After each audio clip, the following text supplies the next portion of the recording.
Hi, everybody. Thank you guys for joining us this afternoon.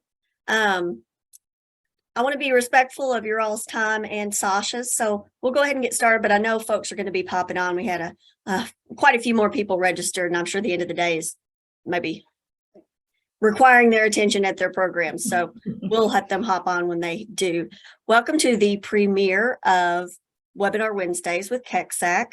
We are so excited to start off with Sasha Long. We've worked with her before, and she has so much information to share that it's too much good stuff for an hour. So we're going to do a series of 3.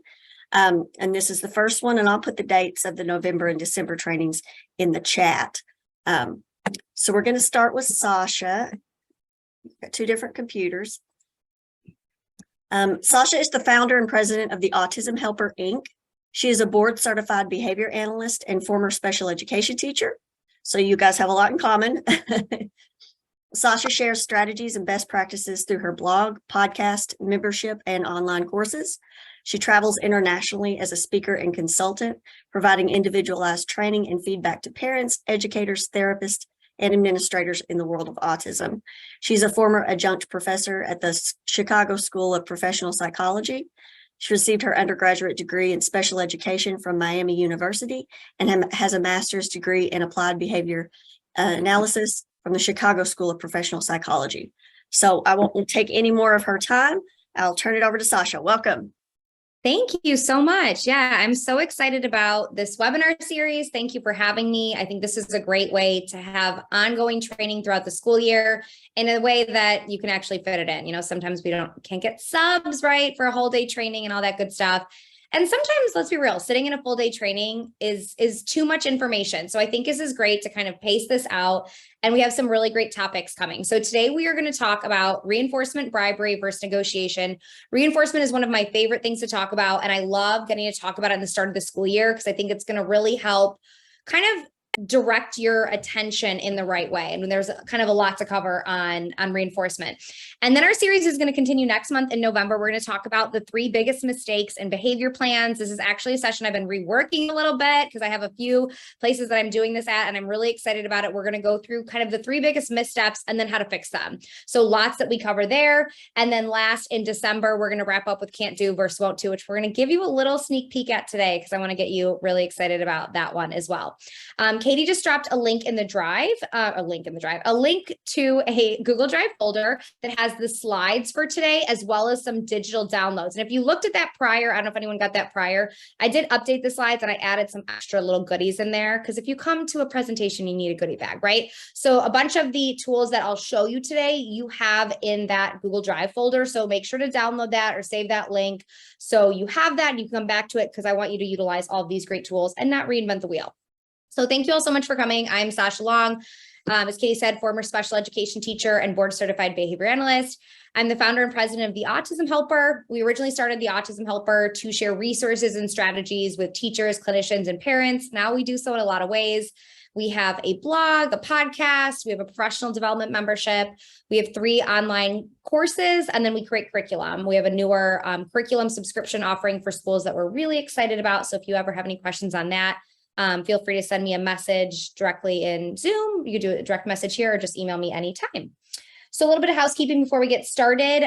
We have a nice small group today. And if you're in the recording, watching the recording later, you can also reach out with questions, but I encourage questions today. That's kind of the perk of showing up, of having direct access to someone and your colleagues too. You may not always see your colleagues in the hallway, or there's someone that works in another school district. So please drop questions in the chat. Please participate in the chat. It makes me feel less like I'm talking to myself.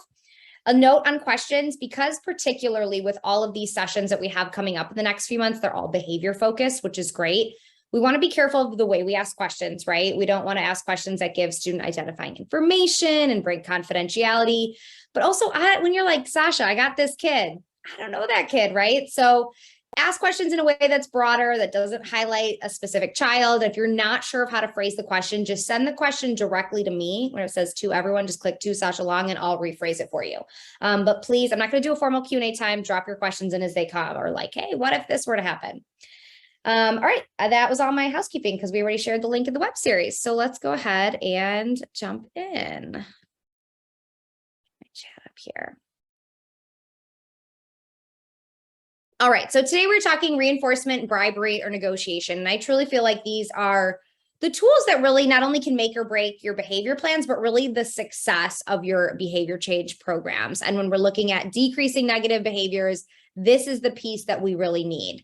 So today I'm going to show you how utilizing reinforcement correctly and maybe making some simple changes to the way you're approaching challenging behaviors can have a huge impact on teaching those positive pro-social communicative behaviors.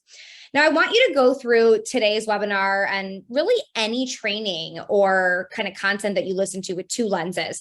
The first lens is the obvious one. How are you taking these strategies to your students, your clients, the kids in your classroom, right? But the second lens is equally as important. How are you bringing these strategies to your team? Now, you all work with adults, right? And sometimes the adults are harder than the kids. You all work with paraprofessionals, with grade level teachers, with IEP teams, clinicians, administrators. And when it comes to these really important behavior, executive function, communication strategies, it's not just about you drinking the Kool-Aid. It's about you getting everyone else to drink the Kool-Aid too. So not everything that we're going to talk about today is going to be brand new. And that's good. You're going to pat yourself on the back. You're going to be like, I got this. I'm doing it right. But then your next piece is, how can I bring this to the adults that I work with? How can I explain this in a way that they understand? How can I give them a quick win here? How can I identify where maybe my colleagues may be utilizing this strategy incorrectly and help them along the way? So that second lens is really important because our students are not with us all day. We want them to these strategies to generalize to other adults. So continuously kind of put that lens on. And actually, I'm a big connoisseur of online training, especially now that online training is so, everywhere. I'm a big note taker to like keep me engaged or else I get distracted. But I now recently have been doing the past few years where I take kind of separate notes on that second lens. So I have my first set of notes that's like, okay, new things I'm learning, new ideas, blah, blah. But then I have like my staff training piece. Like how is the way that speaker explained that? How could I explain that to a teacher or parent I'm working with? So maybe you want to do that, kind of even have that separate set of notes that you are looking at this through. So I know we have people still trickling in, but let's do a kind of quick read of the room and practice our participation in the chat. And this one, I think is going to be simple, but I'm going to make this actually a little trickier for you. So I want you to share two things. You can share this part. Are you a teacher, clinician, or parent? But second, I also want you to share what grades you work with. So if you're a self-contained teacher and you work in pre-K and K, if you are a clinician, you're an SLP and you work 1st through 8th, drop that in the chat here. That multi-step direction in the afternoon, I know is tricky. And if you're other, feel free to elaborate on what option I didn't give. Administrator, I don't have on here. Clinician could cover a lot. Great. All right, I'll let those keep trickling in. All right, so let's start off with something we hear all the time, right? All behavior is learned. But what does that really mean? Like, we hear that a lot, but what does that really mean? That means that what happens around our behavior determines if we want to do that behavior more often. And I say we because I mean all of us. All of these strategies, all of these concepts and principles are universal. So what happens around our behavior determines if we want to do that behavior more. So, for example, when a toddler, little baby takes their first steps, everyone cheers and it's a party and you have the video out and you're like, oh my God, it's so exciting. And it makes them want to take steps again and again, right? On the plus side, or on maybe not the plus side, on the negative side, what happens when your toddler gets a little bit older? And maybe you've had this happen, like I've had happen with my kids, when they say their first naughty word, because maybe they heard mom say it when she was in a lot of traffic. They say their first swear word, and what happens? You laugh, right? You're like, oh my God, that was so hilarious. And then what happens? Your kid does it again and again. You're like, oh my God, don't go to preschool saying that word, right? So what happens around our behavior impacts if we want to do it more often. And this goes on throughout our whole life. Think of our favorite Ferris Bueller here. He had it down to an art on how to fake being sick because that worked, right? He knew exactly what he had to say and what he had to do to get out of school because in his learning history that had happened before, so he knew that would work again. Behaviors that result in something awesome are done again and again and again. We learn what things result in something awesome. Those first few steps result in parents clapping. That first naughty word results in parents laughing. That first being fake sick and getting to stay home results in something awesome. But there's also the reverse that's true. We also learn what behaviors do not result in something awesome, right? And then we avoid or stop doing those things. We learn that real quick, right? You only have to touch a hot iron one time to know, oh my gosh, I am never, ever doing that again, right? You make a joke, no one laughs at it. You're never saying that joke again because you're like, this is awkward. I thought it was going to be funny. It didn't land. Now I don't know what to do. Since I've been doing in the last 2 years, most of my sessions online, I no longer have any concept of what's funny anymore because I don't get reinforcement of seeing people laugh. So I never know what's funny or not anymore. So reinforcement plays an important role in this whole process. Reinforcement is that something awesome that shapes which behaviors we continue to do. Now, reinforcement may seem easy and straightforward, but it can get complicated really quickly. So in today's webinar, we're going to explore what can go wrong with reinforcement and how we can make sure we are using reinforcement correctly. And you may be thinking, well, Sasha, that's all great. Like this reinforcement stuff sounds awesome, but I'm more worried about the day-to-day and getting rid of or decreasing those negative behaviors. And don't worry, you are exactly in the right place. Because when you are trying to decrease negative behaviors, you're actually trying to increase positive behaviors. You want to put your time, your energy, your purpose, your intention on building up the good stuff. Because the goal of long-term positive behavior change and how we get there is by increasing positive behaviors, and those negative behaviors are going to decrease as a result. The real positive behavior change really happens away from the negative behaviors. Like I almost could have titled this session today, Decreasing Negative Behaviors, because by focusing on using reinforcement correctly, as a result, you are going to decrease negative behaviors, but we're not getting there directly. We're getting there indirectly, but that's where we have the longest impact. That's where we have the most generalization. And that's really where we're going to have the most amount of success. So that decreasing negative behavior piece is really going to happen away from those negative behaviors by increasing the positive behaviors. Now let's daydream here for a second. Can you imagine what it would feel like if your students were using more positive communicative behaviors? I mean, you guys are all coming off school, so you're all tired. So you're all fresh in your head of like, what went wrong today? And think about if your students were using more positive, pro-social communicative behaviors, what would that be like? What would that result in? Can you imagine what it would feel like if your students had more opportunities for learning and inclusion? These two questions are linked because if our students are demonstrating more positive, pro-social communicative behaviors, they're likely going to have more opportunities for learning and inclusion. Well, what would that bring? What are the results of that? That might lead to new friendships. That might lead to new skills. That may lead to new job opportunities later in life, right? That might lead to increased academic engagement. So we see how this chain happens when we can increase those communication skills. We can increase those opportunities for learning and inclusion. And then there's so many great results after that. And reinforcement, again, is the key to all of this. It's the key to positive behavior change. It's the key to decreasing negative behaviors. It's key to increasing inclusion opportunities, and it's key to learning new academic, social, and functional skills. So as we said, right, let's go back to, let's loop back to our reinforcement before talking about all the good transformation that can happen. So we said behaviors happen more often when they are followed by something awesome. Okay, that's a basic concept. Behaviors happen more often when they're followed by something awesome. This is a very timely example now. My favorite example of this is with trick-or-treating, of seeing a skill be immediately shaped up and reinforced, sometimes in front of your eyes. So I have a specific story to share here. So if you have younger kids or nieces or nephews or friends with kids or neighbor kids, you may remember a specific Halloween where the kids were at a specific age that trick-or-treating just clicked, right? They got it. Because the first few years of a child's life, they don't understand trick-or-treating, right? When you have a 1-year-old, they don't know what trick-or-treating means, but as a parent, you know, you take them out, you dress them as the fat pumpkin, you put them in a wagon, you take them trick-or-treating, and then you as the parent eat their candy, right? It's for the pictures, it's for the experience, but they don't really get it, right?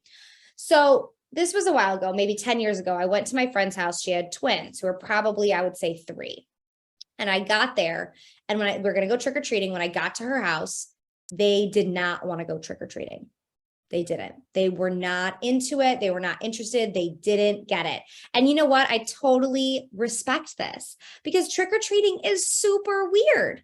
We tell our kids all year, don't talk to strangers, don't take candy from strangers, don't go to someone's house you don't know. And then on Halloween, we're like, yes, please go to this house where you don't know anyone, where the owner is dressed like a murderer, and take his candy, right? It makes no sense.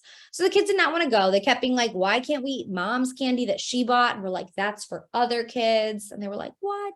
We're like, come on, you'll like it. It'll be fun. So we take them to the first house. They go up the stairs. They knock on the door. They say trick or treat, candy drops in, and they both whip and look at us. And we're like, yeah, you can keep that. And they're like, oh, okay. They go to the next house again, slowly knock on the door, trick or treat, candy again. We're like, yeah, you can keep that one too. And they're like, all right. Next house, tiny bit faster, trick or treat, candy. And they kind of side eye. And we're like, yeah, you can keep that one too. And by the fourth house, they are sprinting. And then we are trick-or-treating for 2 hours because their behavior of knocking on the door and saying trick or treat was immediately reinforced and followed by something awesome.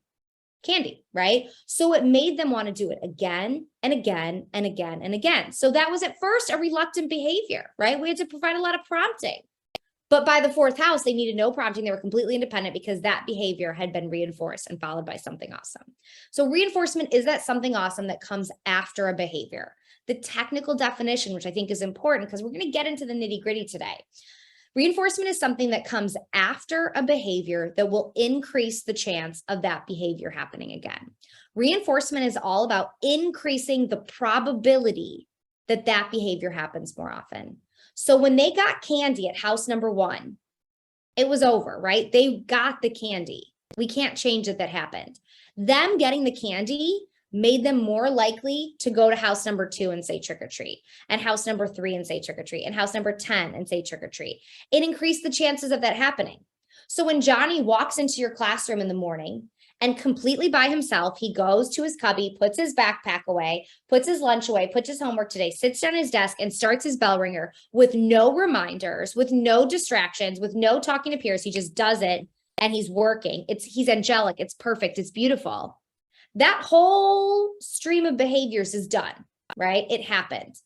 Now, how we respond and how we give reinforcement will impact if he does that tomorrow or next week or next month.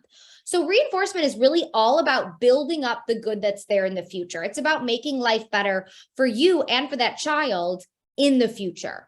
That's what it's about. It can't change what already happened, but what we do after can impact if it happens again and again and again. We want to ensure that behaviors we want to see more of in our classrooms are consistently followed with reinforcement. So some quick examples of what reinforcement could look like.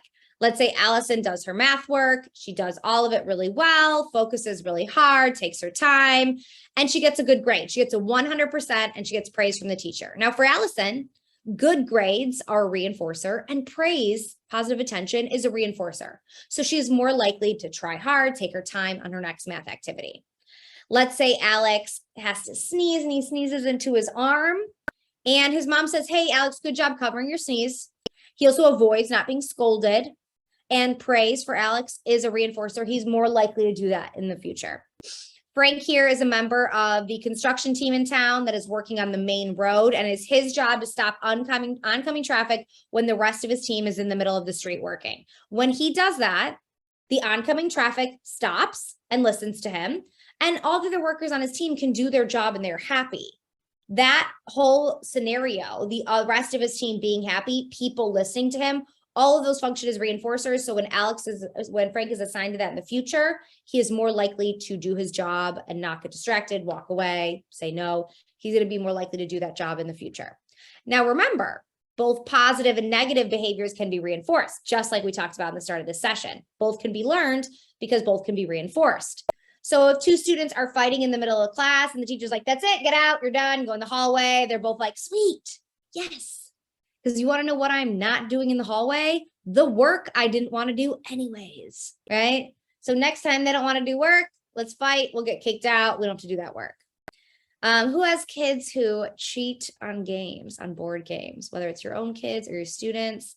My daughter is guilty of this, not because I reinforce cheating. It's because grandparents reinforce cheating and let her win.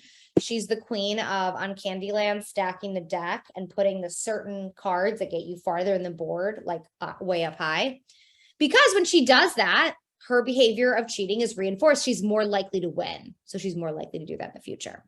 Lots of fun ways we can get attention, right? Reactions. Ooh, they're gold. It's like a big red shiny attention button. You press it, reinforcement. You press it, reinforcement. So if you're in the middle class and you're bored, you pull someone's hair, guess what? Every time they're going to turn around, they're going to say something to you, but they might yell at you.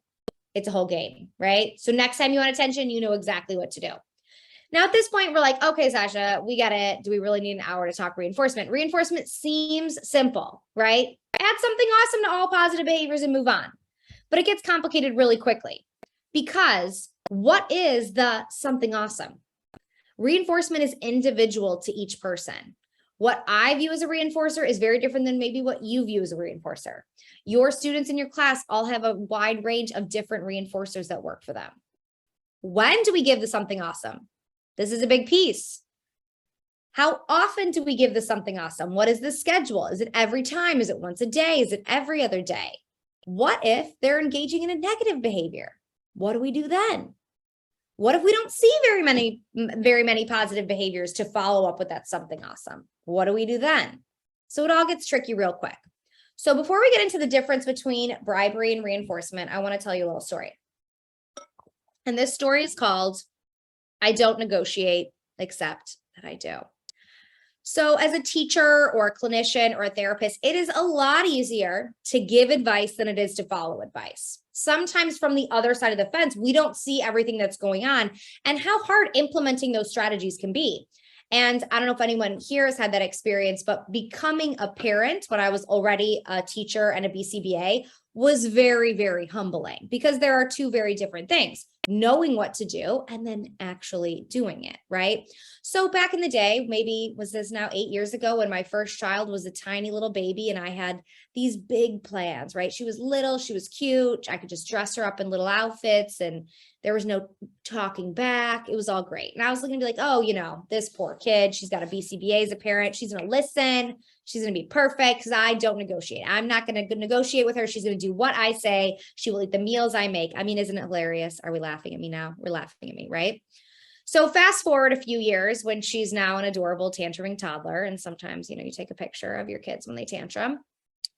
And we negotiated, right? I changed my tune because right before you have to leave for work, it is like in a movie, in a suspenseful movie where there's like a bomb about to explode and there's that countdown clock going down. And right before you have to leave for work or a bus comes or you have to get out the house, and everyone knows if we don't leave by 7:50, if we don't get out the house by 7:05, we're going to be late, right? And you just see that countdown clock go down and down and down. And oh, we felt that, right? If we don't get out of the house, we're going to be late for work. She's going to be late for daycare and the whole day is off. So you got to get out the house, right? And that's when those little tantrums start to happen. So what do? We negotiated, right? We did what we had to do to get her out the door. But we kept seeing tantrums in the morning. And actually, tantrums kept escalating. They kept getting worse and worse and worse. And I felt like the BCBA in me, the special ed teacher in me, was doing the right thing because I was trying to hold out from what she was originally tantruming for. If she originally was tantruming for, you know, wanting to wear her tutu in the middle of winter, I was like, no, you cannot wear your tutu in the middle of winter. But what happened was that negotiation piece. And there was one morning where we knew things got real bad because she left for daycare wearing goggles as a headband, bringing my electric toothbrush with, and carrying a bag of goldfish crackers for breakfast. That's how she left for daycare. That's what we had to do to get her out the door. And when my husband came back from bringing her, I was like, we have to work on this because bribery was winning. We were using bribery to get negative behaviors to stop and positive ones to start. We were reinforcing negative behaviors. Remember how we talked about how negative behaviors are learned, right? They're reinforced. We were reinforcing those negative behaviors. Her behavior had started small, but it snowballed to a big problem because of bribery. This is how things snowball, and you'll start to notice this with kids in your class as well. Whining started originally. She would whine for something. We would say no. She would whine louder. She would whine for a longer period of time. We'd get closer and closer to being late. So she ended up getting what she wanted. We reinforced that negative behavior. Now she started with louder whining because the regular whining wasn't working. Let's go ahead and start with the louder whining. And we would say no. And then she would go to a small tantrum. And then we would eventually give in because we'd get too late or things would escalate. Soon then she starts with the small tantrum because that whining stuff doesn't work anymore. We would say no. She goes to the big tantrum. She gets what she wanted. So you see how these small problems can really quickly snowball to something bigger. So after that goggles goldfish day, which goes down in history still, when my husband came back, I was like, she needs behavior. He said to me, he goes, we got to work on her behavior. And I was like, that is the most amazing thing you've ever said. Of course we do.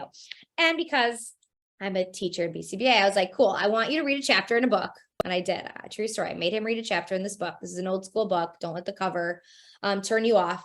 But I really like this book. This is a great reference. I recommend this for parents all the time. So if you are a teacher or in a consultant role, I recommend this book to parents. I said, I want you to read a chapter in this book that is about kind of tantruming and bribery and all this stuff. And we need a new plan because bribery is a Band-Aid and it has now snowballed this problem and we need something different. We needed proactive strategies. We needed a routine and structure. Everyone thrives better on routine. We're going to talk a lot about that next in the next session on our 3 biggest mistakes. We need a lot of reinforcement for little positive behaviors and a consistent approach for when negative behaviors do happen. Oftentimes, when we talk so much about proactive interventions, it's all great, but I always am like, well, what do we do when the behaviors happen? So we need that consistent approach when the negative behaviors did happen. So our consistent approach when negative behaviors happened was pulled from that book. When she would start engaging in the tantrums, the whining, we would say, I'm here to help you whenever you are ready to do whatever we'd asked her to do. But when you act that way, you don't get to be around me because the source of reinforcement a lot of times for her was attention. So we were going to remove attention when she was tantruming, getting in that kind of situation. Now, this is a naturally occurring contingency. Removing attention from people you don't like to be around is part of life. And I like interventions and strategies that are based on real world contingencies because that's what's going to happen in the real world. You and I remove our attention from people we do not want to be around. Think about these types of people, and you don't have to say in the chat, but maybe these types of people work in your school because sometimes these kind of people are everywhere. So maybe in your school, you have the gossip. The teacher that just wants to talk about everyone. They just want to tell everyone what they're doing, right? Maybe you have the attention getter who needs attention, the drama queen who just wants to go on and on about something. Or these last two are my personal least favorite, the complainer. Every day is the worst day of their life. And the one-upper. If you had a bad day, they had a worse day. If you had a good sandwich for lunch, they had a better sandwich for lunch, right? Now, these people, do you want to be around them? Are you calling the one-upper or the complainer to go hang out on a Friday night? Or are you inviting them to your birthday dinner? No, right? People that engage in behaviors you don't want to, you remove their attention from them. So back to my daughter's story, we had to change bribery to reinforcement. We had to change the contingency so that awesome things, toys, mom and dad's attention, breaks, came after positive behaviors instead of before. So the 5 main components of reinforcement, and we're going to talk in depth about number 4, when I teach kind of a full day workshop on behavior change and we get a long time to talk about reinforcement, these are the 5 big components. We need to know how to pair and convey belief. That's setting the stage for our learners. We know how to identify and when to give reinforcers. So that's what reinforcers are given and when they're given. And then what we're going to be talking about today, we need to know how to differentiate between bribery and reinforcement. Because when we mess this up, we are no longer using reinforcement. And then we have what happened in my story with my daughter, the snowball situation, right? And then the last component is knowing how to make delayed reinforcement work. So today we will be talking in depth about number 4, differentiating between bribery and reinforcement. So the main difference between bribery and reinforcement is the word after and before. So remember, our definition of reinforcement is that the reinforcement is something that comes after a behavior that increases the chances of it happening again in the future. Now, bribery is something that comes before a positive behavior. It comes before the behavior in hopes that it comes. So it often goes on a promise. If I give you this, do you promise to sit quietly? Do you promise to be good at grandma's house? Do you promise to walk nicely in the hall? You're giving it on a hope. We're not seeing it yet. So the big difference is the after and the before piece. Bribery often goes along with the hope of stopping a negative behavior because we typically use bribery when we don't see positive behaviors yet, right? We want to hope that they're going to come by what we're giving, but we don't see it yet. So typically that means that a negative behavior would be happening. So bribery often goes along with reinforcing the negative behavior. And that's why we explained that in the start of this webinar on how negative behaviors can be learned and negative behaviors are reinforced. And because bribery often goes along with that. So we're going to see bribery hoping that the positive behavior starts and also reinforcing the negative behavior. So some examples of bribery in action. So let's say mom takes Johnny to a restaurant and they're waiting for their food and it's taking a really long time and he's having a hard time waiting. He starts kind of escalating, maybe yelling a little bit, maybe squirming in his seat. And mom says, okay, here's the iPad, but you have to promise me that you're going to be quiet because people in the restaurant are starting to look. So take the iPad, but promise me you're going to be quiet. Second example, Allison goes to the book center in her classroom. She always picks the dolphin book. That's her favorite book. Allison goes to take the dolphin book, but someone's already taken it. So she takes a different book and she starts opening the book and tearing out all the pages while making eye contact with the kid who has the dolphin book, just like pissed, right? Just, nope, I wanted that dolphin book. So teacher says, okay, fine, here's the dolphin book. Promise me you won't rip these pages. Promise me you'll sit and read nicely. And last example, Johnny is working on some math work.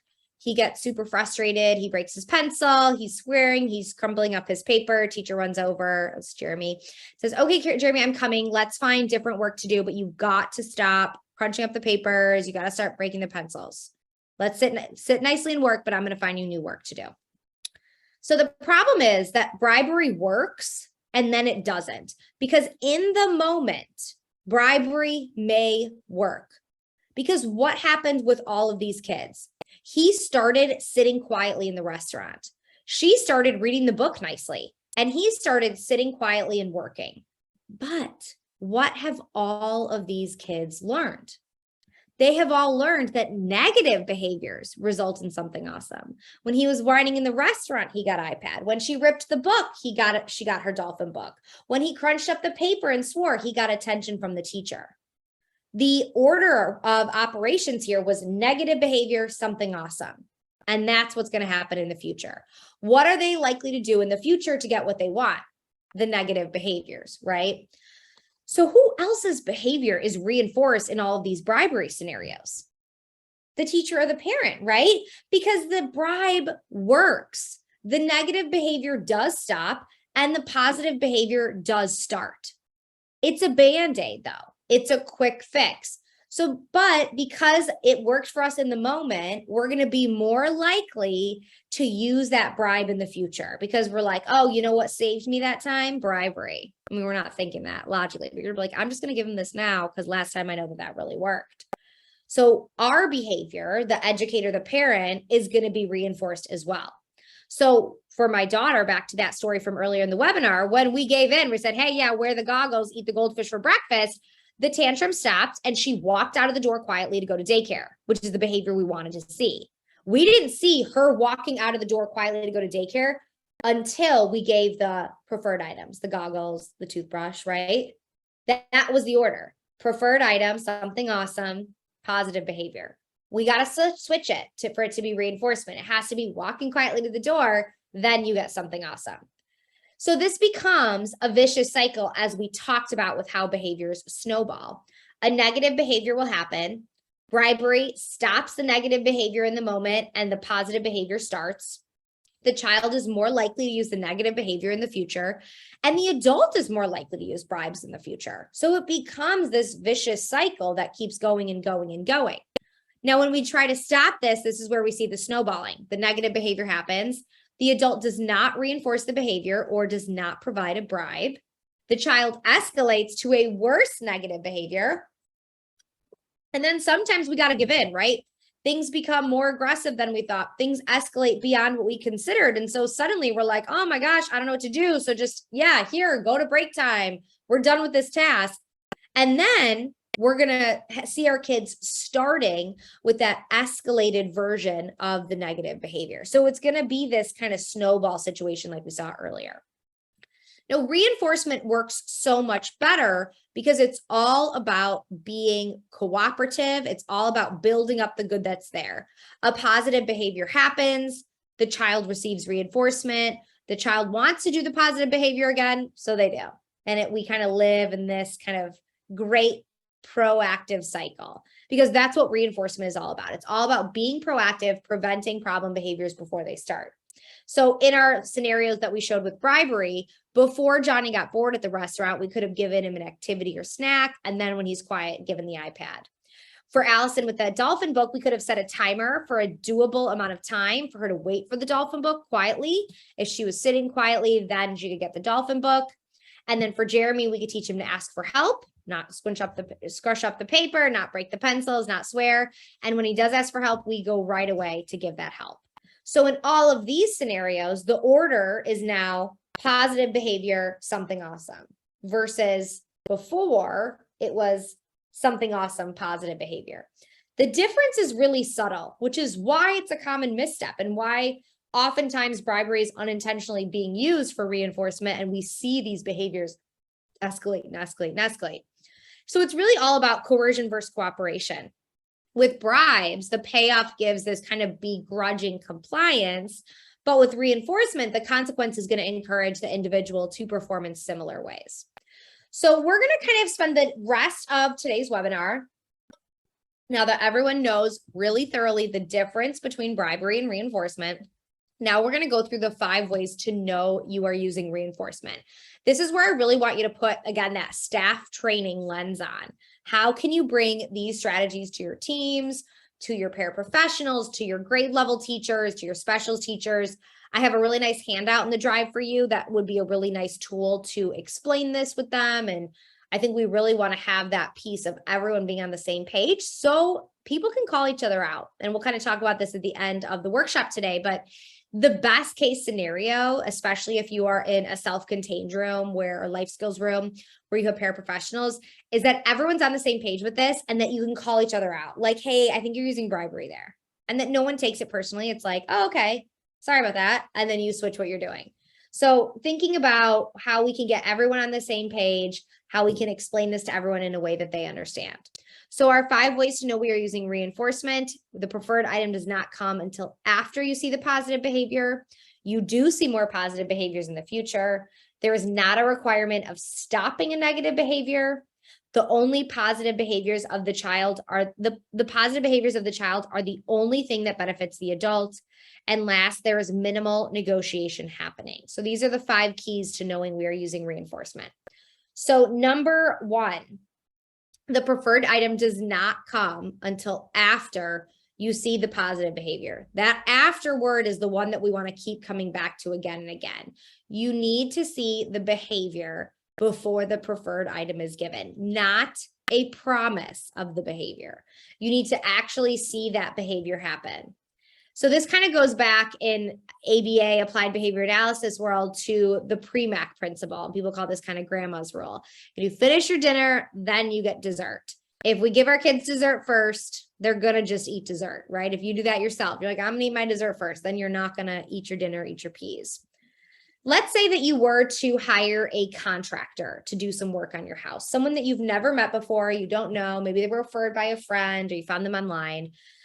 Maybe you're going to have them build a deck, let's say, on the back of your house. And this contractor comes to your house and is like, okay, I'm going to build this deck. Here's how much it's going to cost. I'm going to come and do it next week. But first you have to pay me in full. In the chat right now, how do you guys feel about that? This person you don't know is going to say, hey, I'm going to come build this deck next week, and I want you to pay me in full for it today. How do you feel about that? Because me, I'm not going to love that. I don't know this person. They haven't worked with me. What if they just don't show up? What if they do a bad job? What if the deck falls down? Yeah, there's no guarantee.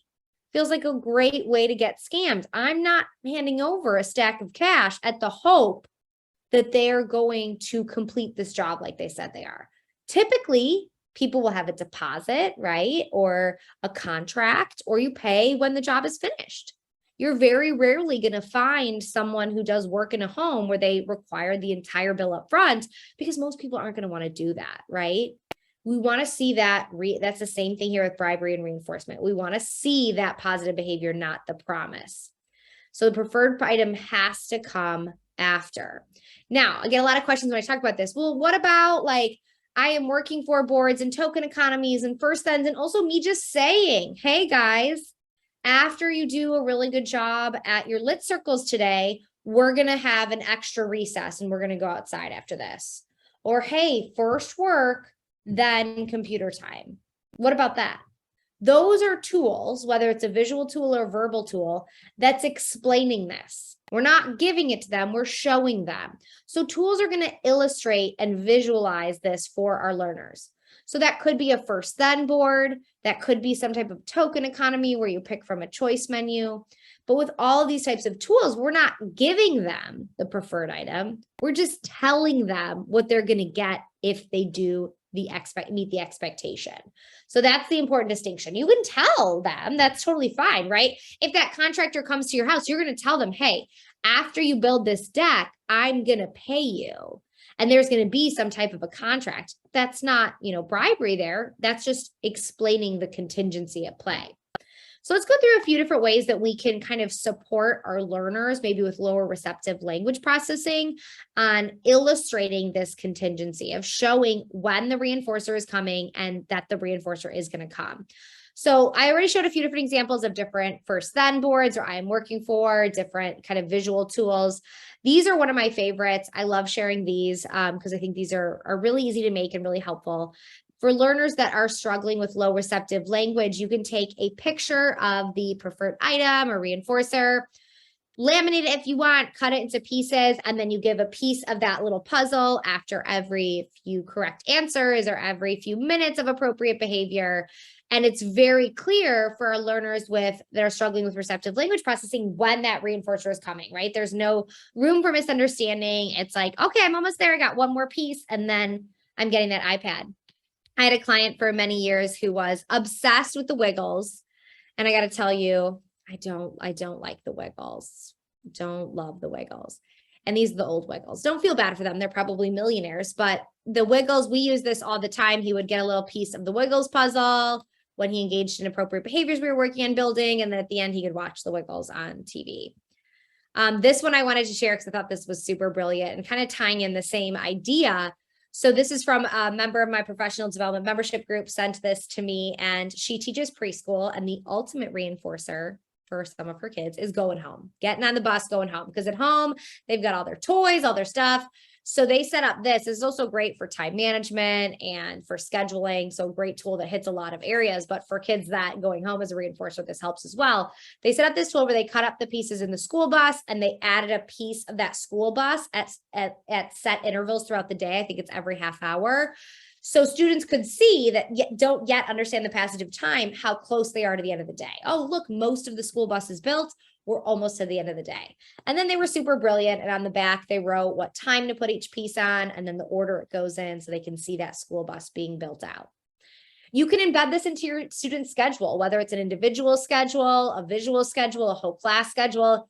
Here, this individual schedule, it is embedded all of the breaks, all of the reinforcer breaks. Student knows right when they come in. I've got 3 centers, iPad, 2 centers, iPad. It's very clear when those iPad breaks are coming. So that contingency, that reinforcement is really explained very well through this schedule. Behavior contingency maps are a great tool that can illustrate this as well. A behavior contingency map can be written. Do I have that? No, I don't have the writing in here. Can be written. So just a template like this, which I believe I have in the drive for you. Here you have kind of the setting, and then you have the positive behaviors and that positive consequence, and then the negative behaviors with kind of, how are we removing the positive consequence?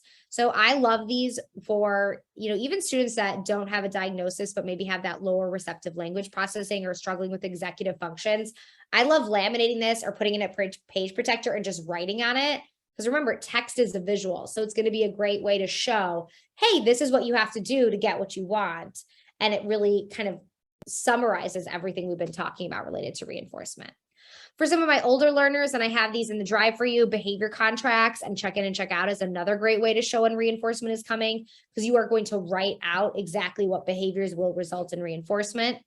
So all of those types of tools, from token boards to first then to behavior contracts, are all going to show when reinforcement is coming and what you need to do to get reinforcement. So we know that reinforcement has to come after the positive behavior, and all of these tools are going to show that student that. So our number 2, and the ways that we know we are using reinforcement. You are seeing more of the positive behaviors in the future. The very easiest way to know if you are using reinforcement is if it's working. If you are seeing more positive behaviors in the future, you know you are on the right track, you know you are using reinforcement, and you know you're doing it right, right?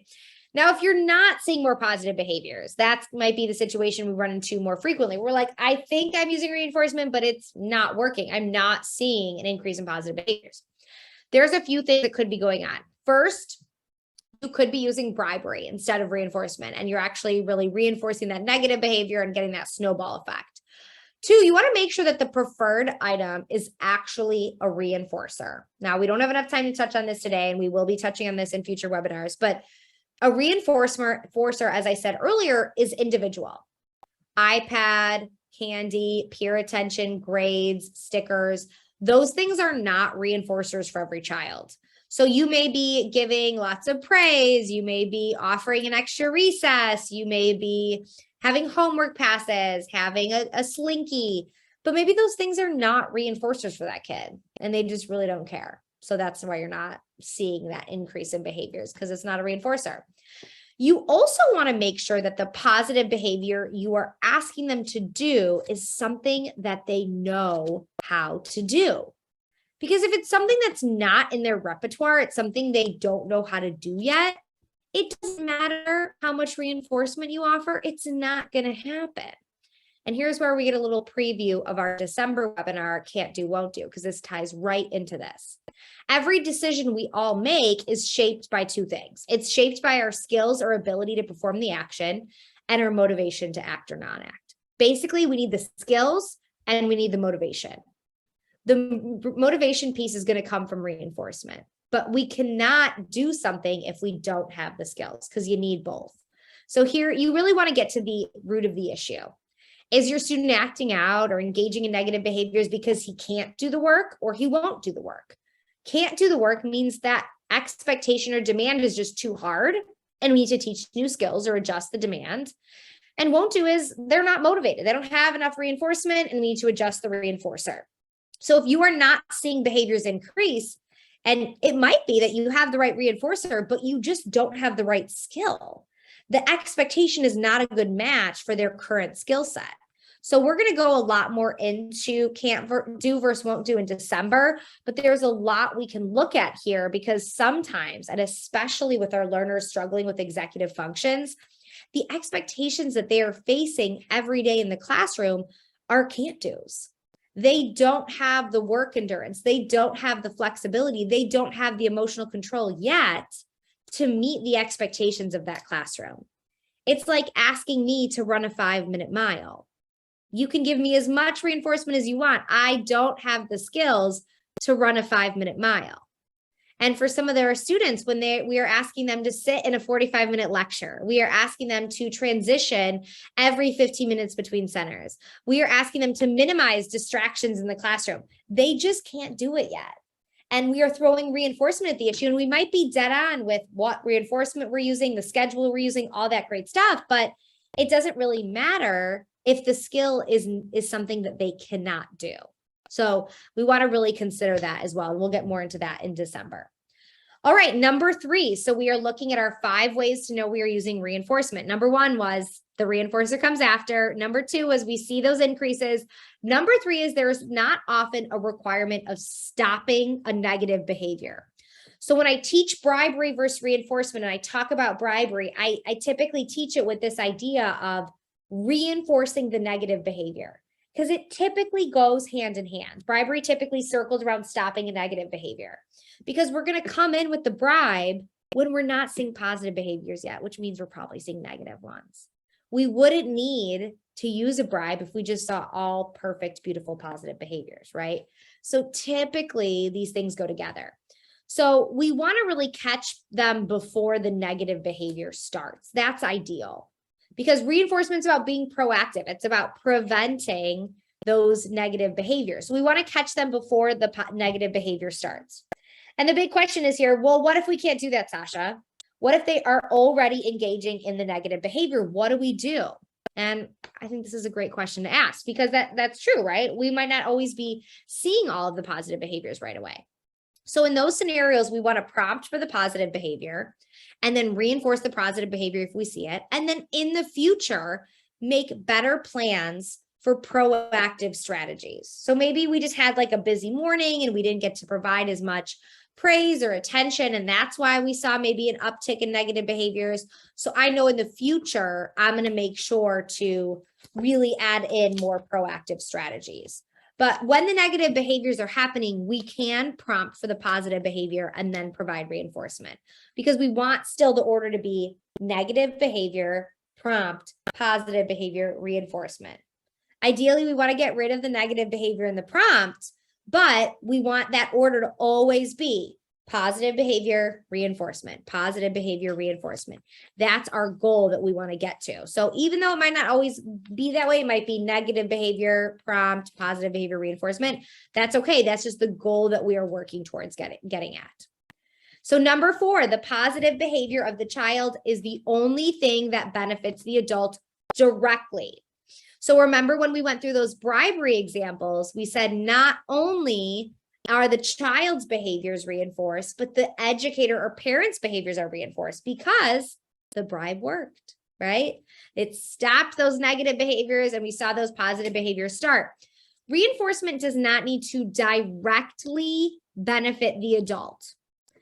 With bribery, there's a direct benefit to the adult, right? Because that negative behavior stops. We are done with the meltdown. We are done with the yelling. We are done with the whining. We are done with the running in the other direction. But with reinforcement, the positive behaviors are what benefits the adults, not stopping the negative behavior. So that's what we want to see too, is we want to see that these positive behaviors of our learners are the main thing that is going to benefit us. And last, number 5, there's no negotiation happening. Negotiation typically comes with bribery because with bribery, you both are trying to get the best deal, right? Negotiation is typically reinforced because when negotiation happens, and the child asks for more and more, even if we don't give them the initial ask, the child learns that, hey, if I ask and I push and I negotiate, I might not get what I originally asked, but I get something in between, right? I think this meme is so funny. I'd say negotiations went better than expected. Bedtime was pushed back 10 minutes. So maybe he was like, let's push back bedtime 30 minutes. And mom's like, no, how about 20 minutes? No, how about 10? Okay, fine.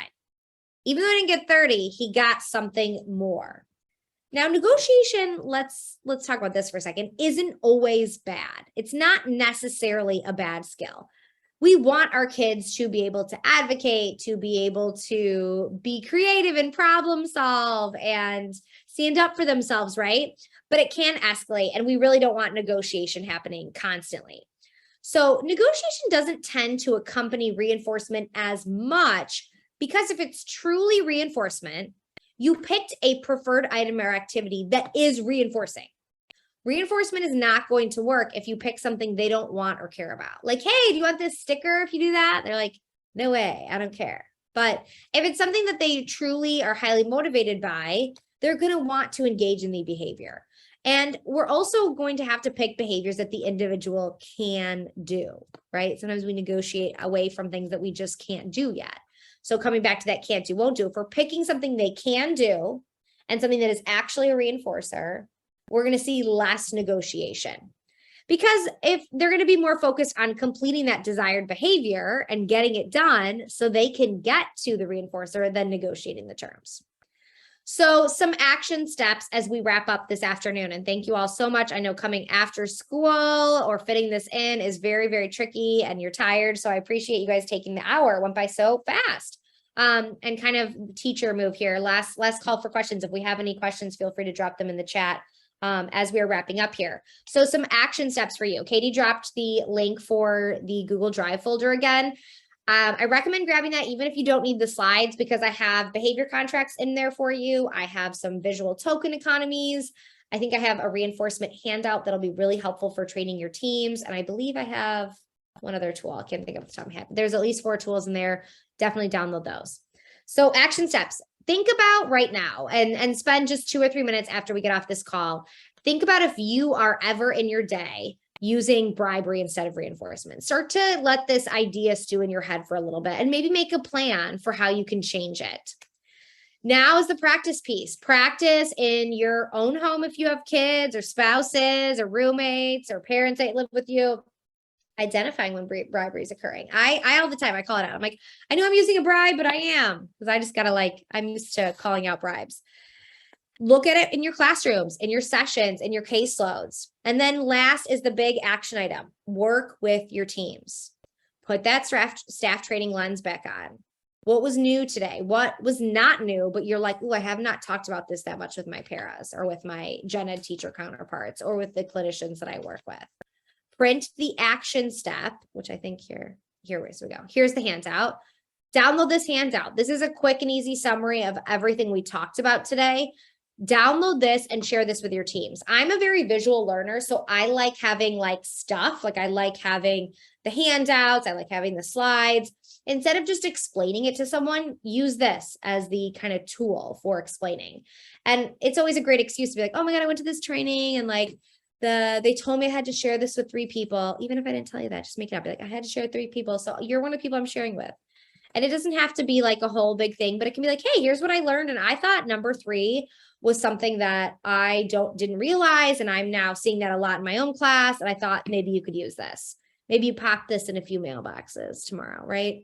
So this can help you kind of start that conversation and get all of your team on board on using reinforcement correctly.